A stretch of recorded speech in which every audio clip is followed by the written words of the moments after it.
Kamusta pong muli mga katambay? Nagbabalik pong muli ang inyong katambay po, si Kamanong po, dito po sa Tambayang Makabayan, ang ating maliit na channel. Kinukomentuhan po na inyong lingkod mga katambay.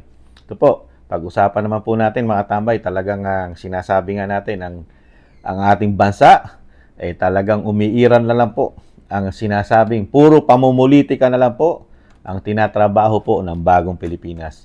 Pero yung pangangailangan po, at sinasabing pagtugon sa mga problema ng ating bansa, lalo sa ating mga mahihirap na mga kababayan natin, di ba? Walang solusyon, programa, hindi nila natututukan mga katambay. Pero pagdating po sa politika at pamumulitika po ng napakaaga, active po lahat. Nagsama-sama na po lahat ngayon mga katambay. Ngayon po, si BP Sara, hindi po tinatantanan mga katambay. Naglabasa na po ang magagaling, ang pinakamagaling po mga analyst, mga political analyst po, nagsama-sama na para bakbakan po at talagang siraan ang pababain ang popularidad ng isang vice president na hindi pa presidente mga katambay. Komentuhan po natin dito po sa balita at siyempre, hindi bias.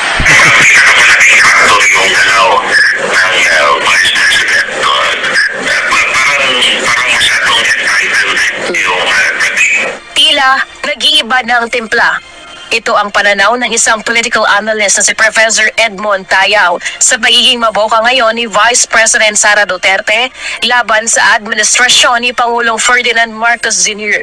Ayon kay Professor Tayaw, maaaring isa ang pambabatikos ni VP Sara sa mga dahilan kaya bumababa ang kanyang ratings sa public surveys. Yung pagbabatikos kasi is not necessarily wrong in itself. Hindi naman porket nag-criticize ka ng gobyerno, magre-react na ang mga tao sa'yo. Ang problema, kung mag-criticize ka na pag-blame and anti-criticism, kumbaga para makapagsabi lang na hindi na pabor, yun na yung ginagawa mo. Sa June 23 to July 21 survey ng social weather stations, bumaba ng 19 points o naging 44% ang net satisfaction rating ni VP Sara mula sa 63% noong Marso.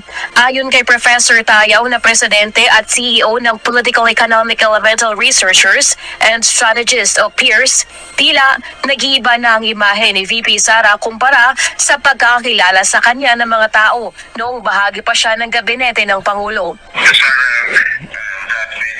Ayan, katambay.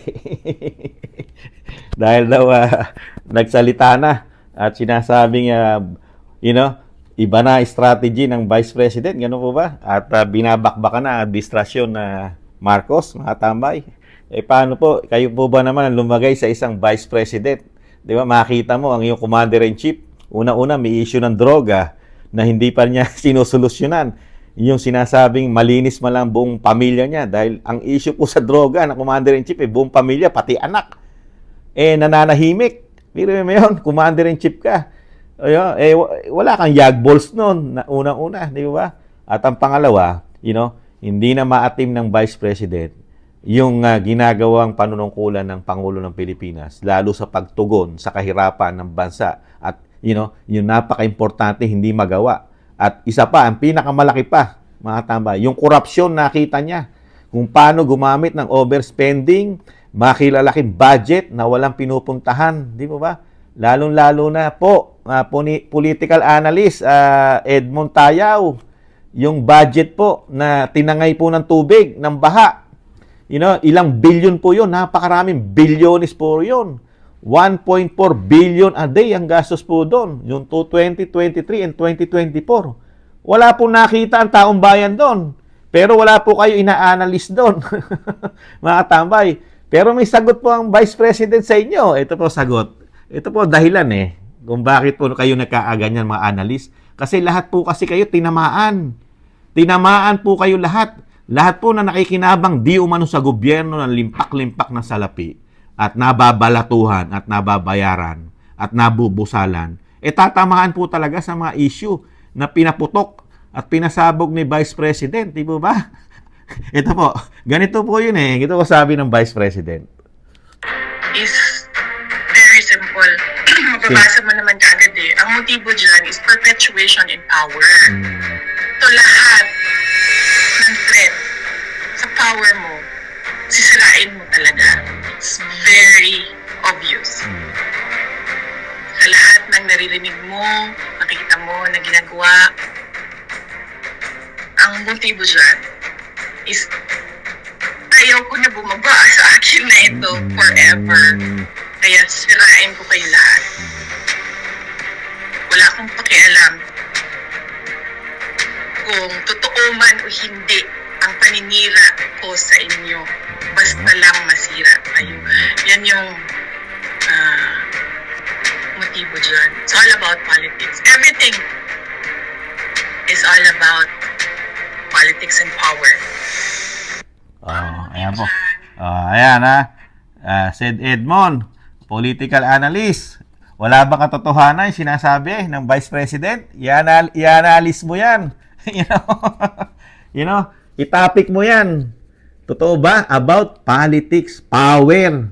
Di ba? Number 1 problema po ng bansa, yung pagiging sakim sa kapangyarihan na ayaw nang bumaba at manatili na sa sinasabing binigay ng taong bayan na temporary lang dapat sana yung power. Pero, nung mahawakan nila ang power, ayon sa ating Vice President, ayaw na nilang mawala sa kanila.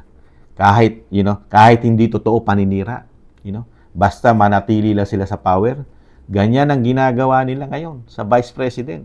Sinisiraan nila kahit hindi totoo kung ano-anong issue ang ipinapatong, lahat na lang, pati pagpunta sa Germany, pati pag-alis sa airport, may issue, pati confidential fund, na wala naman sinasampang reklamo sa Sandigang Bayan o saan man korte o sa Supreme Court.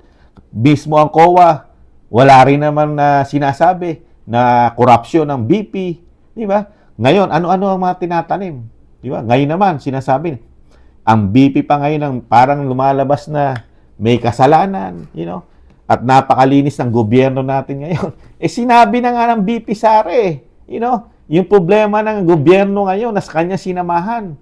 Di ba? Tapos meron pa silang problema by personal. Dahil napakarami ipinangako ng Pangulong Marcos Jr. sa kanya. Hindi naman natupad. Di ba? At talagang nung maupo na sa pwesto, ayon sa Vice President, naging greedy na. Greedy na sila. Di ba?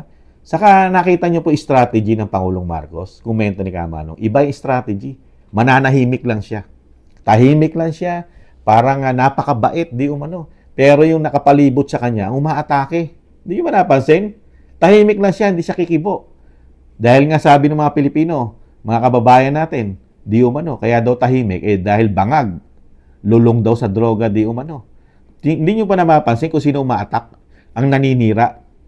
Hindi naman ang Pangulong Marcos ang naninira. Yung mga nakapaligid, yung mga attack dog. Di ba? Umpisahan na natin yung asong gala. Yung mahilig sa saba.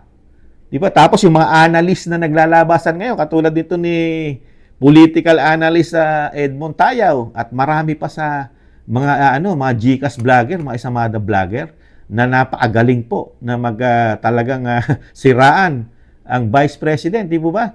At kasama po ang Makabayan Black, media, di ba? At ang Kongreso, Senado, magkakaisa po. Iisa po ang layunin, pabagsakin po ang Vice President, Sara Duterte. Pero ano sagot ng Vice President? Magkakaisa po yan. Dahil power. Gusto na nilang manatili. Di po ba? Pati Kongreso may sinusulong po na tchatcha na hindi natin alam yung under the table nun. Baka magkaroon na tayo ng Prime Minister kung natuloy yun. Di po ba, mga tambay? At nakikita nyo po ang performance po ngayon. Saka hiyang-hiya naman tayo, di ba? Mga tambay. Nahihiya ako dito sa analyst, saka dito sa mga mainstream media natin. Sinasabi nyo na bumababa ang tiwala ng Pilipino sa BP Sara. Bakit yung tiwala ng Pilipino sa Presidente? Mataas ba? Mas mataas, pinakamataas pa rin ang Vice President sa lahat Di po ba? Ginagawa tayong bopols. Bakit hindi yung pinag-uusapan Edmond Tayaw, political analyst? Yung sa Pangulo na 20 plus lang. Sad-sad. Galing sa mataas siya, 60 plus. Di ba? O 50 plus. Ngayon, 20 plus na lang. Di ba? Wala nang tiwala ang mga Pilipino sa Pangulo. Pero hindi big issue po sa mga analyst yan, saka sa mainstream media. Di po ba? Yung issue na biglang bagsak, pababa. Ang laki ng binagsak. Halos wala na nagtitiwala sa Pangulo ng Pilipinas ngayon. 20% na lang. Di po ba? Hiyang-hiya naman tayo dito sa mga mainstream media, sa mga analyst, sa mga esimada vlogger, di ba? Gcash vlogger. Kung banata nila yung yung survey, di ba? Na bagsak ang ang approval, trust rating, mababa. Pero yung Pangulo, ang pinakamababa, sad-sad. Ilang porsyento na lang. Baka naniniwala na sa Pangulo yung diehard fans niya, yung mga sinasabing grupo di umano ng Voltes 5, saka yung mga addicted sa droga, di umano. Yung 20%, isama na natin doon yung mga loyalists. Yung mga loyalists, kasama rin sa 20%. Yun na lang nagtitiwala. Di po ba? At karamihan doon bangag pa. Di po ba? Huwag naman sana. Di po ba? Saka yung sa 20%, kasama na rin yung mga sinasabi ni Vice President na matatakaw sa kapangyarihan. Nung makuha na nila yung power, ayaw na nilang umalis. Kahit hindi totoo, gawa-gawang kwento, masiraan ka lang. Kahit hindi totoo, pababagsakin ka. Dahil kung ikaw ang nakikita tinik doon sa sinasabi nilang manatili ang kanilang power, sila-sila na lang. Di mo ba? Kaya lang, matalino na ang mga tao ngayon. Matalino na, may social media na. Hindi na pinaniniwalaan ngayon ang mainstream media halos. Baka 20% na lang ang naniniwala dyan doon sa survey ng Pangulo. Di po ba? Di umano. Ang katambay. Di po ba? Yung 80% mas pinaniniwalaan ang social media. Dahil social media rin na nagpabango sa pangalan ng Pangulong Marcos Jr. At social media rin na naging daan para manalo po yan. Di po ba? Huwag niyong mamaliitin ang social media. Di po ba mga tambay? Dahil social media na lang nagsasabi ng totoo. Sa nakikita sa ating bayan. Di ba? Nakakalungkot lang. Di ba? Vice President, sinagot sila. O, yung mga political analyst, di ba? Ang banatan nyo yun, at political analyst nyo, bakit biglang bumaba? Magbigay din kayo ng political analyst sa presidente. Siya presidente ngayon.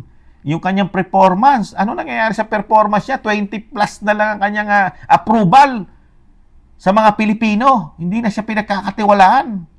Anong klase presidente yan? Samantala si dating presidente Duterte, magmula umupo hanggang sa matapos ang termino, pinakamataas ang kanyang trust and approval rating. Di po ba? Samantalang ito, never nakakuha si dating Pangulong Duterte ng 20 plus na rating sa mga survey. Kahit na nababayaran pa di umano raw mga survey. Di ba? Napakataas. Tapos sasabihin nyo, Duterte, masasama. Di ba? Mga walang kwentang presidente. Majority ng Pilipino, minahal at nagtiwala sa isang Duterte na naging Pangulo ng bansa. Di ba? Hindi bumaba sa 60, 70, 80 plus nung bumaba na siya. Pero ngayon, proud pa kayo sa Pangulo ng Pilipinas natin ngayon.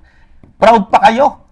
Nabababaan pa kayo kay Vice President na 40 plus na ginagawan nyo ng paraan ayon sa Vice President para lang kayo makapanira kahit hindi totoo. Para sinabi na rin ng Vice President yung mga survey nyo hindi totoo. Di ba? Para lang makapanira. Di ba? Sa kabila ng hindi na totoo, bagsak pa rin yung amo nyo.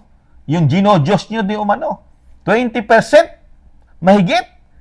Wala kayong political analyst dyan. Hiyang-hiya naman kami sa inyo. Mga mainstream media, mga analyst. Wala na kasing opposition ngayon. Kaya sinasabi nila si Vice President na lang daw ang opposition. Mas gusto ko opposition si Vice President. Kasi nakikita niya ang problema ng bansa, nakikita niya ang problema ng mga Pilipino, at nakikita niya malaking korupsyon sa ating bansa ngayon. Nagmumula sa opisina di umano ng presidente, pababa, hanggang sa Kamara, Senado. Kaya nga lahat po yan nasaktan Masakit tanggapin ang katotohanan na sabihan ka ng isang Vice President na kasama ka na rin sa raten at mga bulok na konstitusyon at politiko at mga greedy, di umano, mga greedy, di ba? Mga talagang, ay, pera kasi yan eh, di ba? Pera, malalaking numero, di ba? Lalo yung sinabi ni Vice President, di ba? Sa mga flood control, na wala man lang master plan, 1.4 billion a day ang gastos. 2 taon. Di mo gaano kalaking pera yon. Mismo rin, nagpatotoo yung isang kapatid, di ba? Marcos, senador. Di ba? Nagtataka rin, kapatid niya yung Pangulo. Ano nangyari sa pera? Walang political analyst dyan. Vice President lang ang nagsasalita niyan, mga tambay. Walang nagsasalita dyan, pati media. Hindi nire-report yan, yung 1.4 billion a day na tinangay ng tubig. Di ba ba? Kayo po mga tambay, ano po sa tingin nyo? Mismo ang Vice President na natin nagsalita na lahat ng sinasabing paninira ngayon sa mga Duterte dahil lang po sa politika po lahat. Dahil kapangyarihan na ayaw na nilang mawala sa kanila. Di po ba? Pwede po tayo mag-comment mga katambay. Samahan nyo si Kamanong mag-comment dito po sa mga ginagawa po sa ating Vice President na pamumulitika mga katambay at pabagsakin. Muli po si Katambay Manong po. Maraming salamat po sa mga nakagusto po ng ating maliit na channel. At syempre po sa mga nagko-comment po, nababasa po natin yan. At magaganda po ang inyong comment, syempre po. At yung mga hindi po magaganda comment, kalayaan nyo po yan. May freedom po tayo. Dahil ang ating bansa ay bukas po sa lahat ng komento. Di ba mga tambay? At nandun yung freedom of expression and freedom of speech. Di ba mga tambay? Maraming salamat po sa mga nagla-like, share, and subscribe. At sa mga pag-subscribe na po, maraming salamat po mga tambay. Paalam po, sa muli, ingatan nawa. Bye-bye.